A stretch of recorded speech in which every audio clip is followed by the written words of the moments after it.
ನಮಸ್ಕಾರ ವೀಕ್ಷಕರೇ. ನಮಸ್ಕಾರ ವೀಕ್ಷಕರೇ. ಸೊ ರಮೇಶ್ ಅವರೇ, ಈಗ ಪೂಜೆಗಳು ತುಂಬ ಮಾಡ್ತೀರಾ? ಹೌದು ಸರ್. ನಮ್ಮಲ್ಲಿ ಸಾಕಷ್ಟು ಜನ ಒಳ್ಳೆ ಪೂಜೆಗಳು, ಹೌದು, ಕೆಲವೊಂದು ರೀತಿ ಸಮುದ್ರದ್ದು ಸ್ನಾನಗಳು ಮಾಡಿಸೋದು, ನದಿ ಸ್ನಾನಗಳು, ಕೆಲವೊಂದು ಪವಿತ್ರವಾದ ಸ್ನಾನಗಳಾಗ್ತವೆ. ಆಮೇಲೆ ಹುಣ್ಣಿಮೆ, ಅಮಾವಾಸ್ಯೆ ದಿನಗಳಲ್ಲಿ ಕೆಲವೊಂದಷ್ಟು ಪೂಜೆಗಳು, ಇವೆಲ್ಲನೂ ಸಜೆಷನ್ಸು ಸಾಕಷ್ಟು ನಮ್ಮಲ್ಲಿ ಕೊಡ್ತಾರೆ. ಹೌದು ಸರ್. ಸೊ ನೀವು ಕೂಡ ಇದೇ ದಾರಿಯಲ್ಲಿ ಇರೋದ್ರಿಂದ ನಮ್ಮ ವೀಕ್ಷಕರಲ್ಲಿ ಸಾಕಷ್ಟು ಸಮಸ್ಯೆಗಳು ಇರ್ತವೆ. ಒಬ್ಬೊಬ್ರಿಗೂ ಒಂದೊಂದು ವೆರೈಟಿ ತೊಂದರೆಗಳು.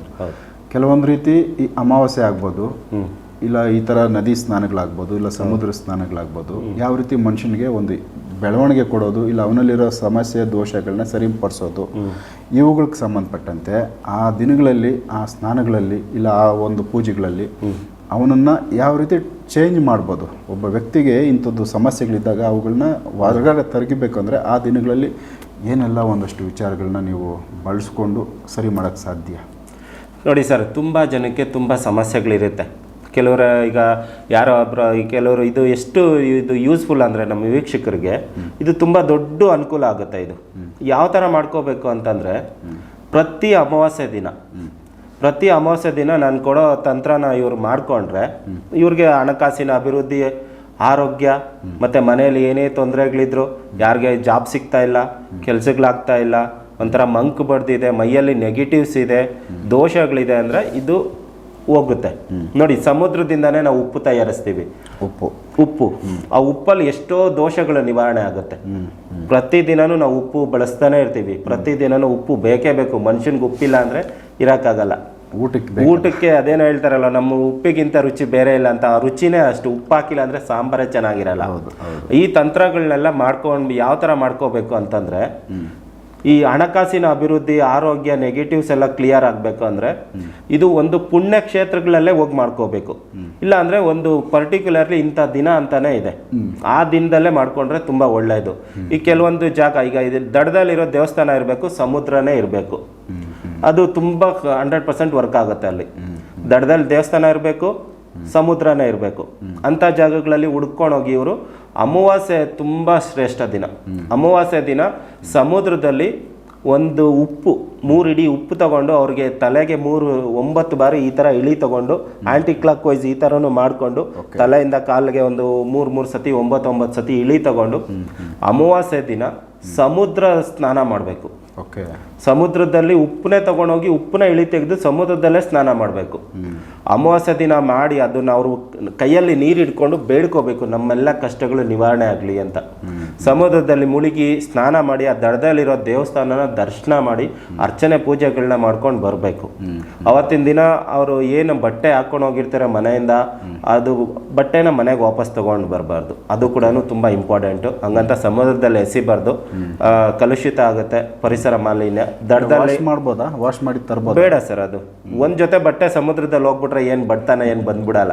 ನಮ್ಮಲ್ಲಿರೋ ದೋಷಗಳು ನಿವಾರಣೆ ಆಗ್ಬೇಕಾದ್ರೆ ವರ್ಷಕ್ಕೆ 1 ಬಾರಿ ಯಾವುದೇ ನದಿ ಸ್ನಾನ ಆಗಲಿ, ಸಮುದ್ರ ಸ್ನಾನ ಆಗಲಿ, ನಮ್ಮಲ್ಲಿರೋ ಬಟ್ಟೆ ಪೂರ್ತಿ ಏನು ಹಾಕೊಂಡು ಹೋಗಿರ್ತೀವಿ ಮನೆಯಿಂದ, ಅದನ್ನ ನದಿ ಹತ್ರ ಬಿಟ್ಬಿಟ್ಟು ಬರೋದು ಒಳ್ಳೇದು.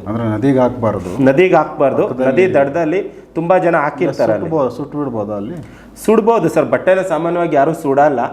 ಅಲ್ಲೂ ಈಗ ನೋಡಿ ಸರ್, ನಾವು ಶಬರಿಮಲೆಗೆ ಹೋಗಾಗ, ಓಂ ಶಕ್ತಿ ಮಲೆಗೆ ಹೋಗಾಗ ತುಂಬಾ ಜನ ಸಮುದ್ರದ ದಡದಲ್ಲಿ, ನದಿ ದಡಗಳಲ್ಲಿ ರಾಶಿ ಬಟ್ಟೆನ ಅಲ್ಲೇ ಬಿಟ್ಬಿಟ್ಟು ಬರ್ತಾರೆ. ನಾವು ಎಲ್ಲ ಕಡೆ ನೋಡಿರ್ತೀವಿ. ಅದನ್ನೇ ನಾವು ನಮ್ಮ ವೀಕ್ಷಕರು ಫಾಲೋ ಮಾಡಲ್ಲ. ಮಾಲೆ ಹಾಕಿದಾಗ ಮಾತ್ರ ನೀರಲ್ಲಿ ಬಿಡ್ಬೇಕು ಅಂತ ಏನಿಲ್ಲ. ಈ ಪರ್ಟಿಕ್ಯುಲರ್ ದಿನ ಅಮಾವಾಸ್ಯೆ ದಿನ ತುಂಬಾ ಶ್ರೇಷ್ಠ. ಮನುಷ್ಯನಲ್ಲಿರೋ ನೆಗೆಟಿವ್ಸ್ ಎಲ್ಲ ಕ್ಲಿಯರ್ ಆಗ್ಬಿಡುತ್ತೆ. ಅವತ್ತಿನ ದಿನ ಸಮುದ್ರ ಸ್ನಾನ ಮಾಡಬೇಕು. ಉಪ್ಪನ್ನ ಇಳಿ ತಗೊಂಡು ಸಮುದ್ರದಲ್ಲಿ ಸ್ನಾನ ಮಾಡಿ ದೇವ್ರ ದರ್ಶನ ಮಾಡ್ಕೊಂಡ್ಬಂದ್ರೆ ತುಂಬಾ ಒಳ್ಳೇದು. ಹಳೆ ಬಟ್ಟೆನ ದಡದಲ್ಲೇ ಬಿಟ್ಬಿಟ್ಟು ಬನ್ನಿ, ನೀರಿಗೂ ಹಾಕ್ಬೇಡಿ, ಎಲ್ಲೋ ಹರಿಯಕ್ಕೂ ಬಿಡಬೇಡಿ.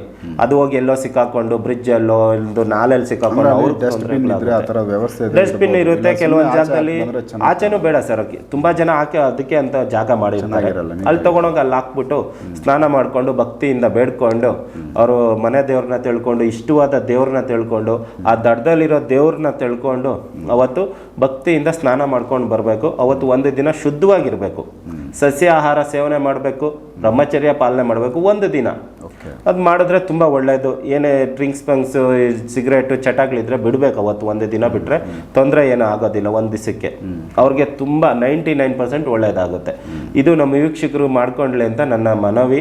ಮತ್ತು ನಾನು ತಿಳಿಸಿಕೊಡ್ತಾ ಇದ್ದೀನಿ. ಸೂಪರ್. ಇದು ಅವ್ರ ಕರ್ಮಗಳು ಕಳೀತದ, ಅವ್ರ ಕರ್ಮನೂ ಕಳೆಯುತ್ತೆ, ದೋಷ ಕಳೆಯುತ್ತೆ, ಹಣಕಾಸಿನ ಅಭಿವೃದ್ಧಿ. ಎಷ್ಟೋ ಜನ ಹಣ ಬೇಕು ಬೇಕು ಅಂತ ಇರ್ತಾರೆ, ಹಣ ನಿಲ್ಲೋದಿಲ್ಲ ಕೈಯಲ್ಲಿ, ದುಡಿತಾ ಇರ್ತಾರೆ, ಎಷ್ಟೇ ದುಡಿದ್ರೂ ಹಣ ನಿಲ್ಲೋದಿಲ್ಲ.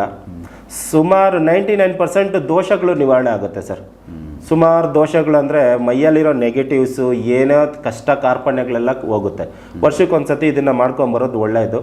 ಅಮಾವಾಸ್ಯೆ ತುಂಬ ಪವರ್ಫುಲ್ಲು. ಪ್ರತಿ ಅಮಾವಾಸ್ಯೆ ಮಾಡ್ತೀನಿ ಅಂದರೂ ಏನೂ ತೊಂದರೆ ಇಲ್ಲ, ಮಾಡ್ಕೋಬೋದು.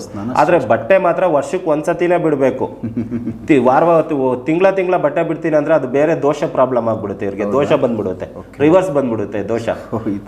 ವರ್ಷಕ್ಕೆ ಒಂದು ಬಾರಿ ಬಟ್ಟೆ, ಮೈಯಲ್ಲಿರೋ ಬಟ್ಟೆನ ನದಿ ಸ್ನಾನ ಮಾಡಿದಾಗ ಅಲ್ಲೇ ಬಿಟ್ಬಿಟ್ಟು ಬಂದರೆ ನಮ್ಮಲ್ಲಿರೋ ದರಿದ್ರ ಕಳೆಯುತ್ತೆ, ನಮ್ಮಲ್ಲಿರೋ ದೋಷಗಳು ಕಳೆಯುತ್ತೆ. ನಮಗೆ ಎಷ್ಟೋ ಜನ ಶಾಪ ಹಾಕಿರ್ತಾರೆ, ಎಷ್ಟೋ ಜನ ಶ್ರೀ ಶಾಪ, ಆ ದೋಷ ಈ ದೋಷ ಶಾಪಗಳು, ಮತ್ತು ಎಷ್ಟೋ ಪ್ರಾಣಿ ಪಕ್ಷಿಗಳನ್ನ ಸಾಯಿಸಿರ್ತೀವಿ ನಮಗೆ ಗೊತ್ತಾಗ್ದಿರನೇ, ಗೊತ್ತಿದ್ದು. ಇವೆಲ್ಲ ದೋಷಗಳು ಹತ್ಯೆ ನಿವಾರಣೆ ಆಗೋದಕ್ಕೆ ಇವೆಲ್ಲ ಈಗ ಬ್ರಹ್ಮ ಹತ್ಯೆ ನಿವಾರಣೆಗೆ ನಮ್ಮ ಗುರೂಜಿ ದೇವರು ಶಿವ ಏನೇನೋ ಅವರು ಆ ಟೈಮ್ಗೆ ಪರಿಹಾರ ಮಾಡಿಕೊಂಡ್ರು. ಅದೇ ಥರನೇ ನಮ್ಮಲ್ಲಿರೋ ದೋಷಗಳ ನಿವಾರಣೆ ಆಗೋದಕ್ಕೆ ಸಮುದ್ರ ಸ್ಥಾನ ತುಂಬ ಪವರ್ಫುಲ್ಲು, ತುಂಬ ವರ್ಕ್ ಆಗುತ್ತೆ ಸರ್ ಇದು. ಸೊ ವೀಕ್ಷಕರೇ, ಸಮುದ್ರಕ್ಕೆ ಎಲ್ಲರೂ ಹೋಗ್ತೀರಾ, ಟ್ರಿಪ್ ಥರ ಹೋಗ್ತೀರಾ. ಬಟ್ ಇದು ನೋಡಿ, ಒಂದು ಒಳ್ಳೆ ಸೀಕ್ರೆಟ್ ಹೇಳಿದ್ದಾರೆ. ಅಮಾವಾಸ್ಯೆಗಳಲ್ಲಿ ಹೋದಾಗ, ಅಮಾವಾಸ್ಯೆ ದಿನಗಳಲ್ಲಿ ಈ ಥರದ್ದೊಂದು ತಮ್ಮಲ್ಲಿರೋ ದೋಷ ಕಳ್ಕೋಬೇಕು ಅಂದಾಗ ಅವ್ರು ಹೇಳಿದ್ದಂಗೆ ಉಪ್ಪನ್ನ ಇಳಿ ತೆಗೆದು ಸಮುದ್ರದಲ್ಲಿ ಸ್ನಾನ ಮಾಡಿ, ಪಕ್ಕದಲ್ಲಿ ದಡದಲ್ಲಿ ಯಾವ ದೇವಸ್ಥಾನ ಇರುತ್ತೋ ಆ ದೇವಸ್ಥಾನದ್ದು ಒಂದು ದರ್ಶನ ಪಡ್ಕೊಂಡು ಬಂದರೆ ಆಲ್ಮೋಸ್ಟು ಸಾಕಷ್ಟು ದೋಷ ಮೈಯಿಂದ ಹೋಗುತ್ತೆ, ಒಂದು ಶುದ್ಧಿ ಆಗುತ್ತೆ ಅಂತ. ತುಂಬ ಚೆನ್ನಾಗಿದೆ. ಇದನ್ನು ಸಾಕಷ್ಟು ಜನ, ಇದರಿಂದ ನಮ್ಮ ಪೂರ್ವಿಕರು ಕೂಡ ಸಮುದ್ರ ಸ್ನಾನ ಶ್ರೇಷ್ಠ ಅಂತ ಹೇಳ್ತಾನೆ ಬಂದಿದ್ದರು.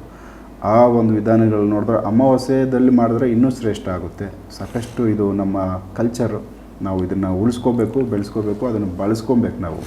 ಸಾಕಷ್ಟು ಜನಕ್ಕೆ ಇದು ಗೊತ್ತಿಲ್ಲ. ಹಾಗಾಗಿ ಈ ವಿಡಿಯೋಗಳಲ್ಲಿ ತಿಳ್ಕೊಂಡು ಮತ್ತಷ್ಟು ಜನ ಸ್ನೇಹಿತರಿಗೆ ಹಂಚಿ ಅವ್ರಿಗೂ ಕೂಡ ಇದು ಹೆಲ್ಪ್ ಆಗುತ್ತೆ ಅಂತ ನಾವು ಭಾವಿಸ್ತೀವಿ. ನೆಕ್ಸ್ಟ್ ಇನ್ನೂ ಬೇರೆ ವಿಚಾರಗಳನ್ನ ರಮೇಶ್ ಶರ್ಮಾ ಅವ್ರ ಜೊತೆ ಮಾತಾಡ್ತೀನಿ. ಎಪಿಸೋಡ್ ನೋಡ್ತಾ ಹೋಗಿ. ನಮಸ್ಕಾರ. ನಮಸ್ಕಾರ.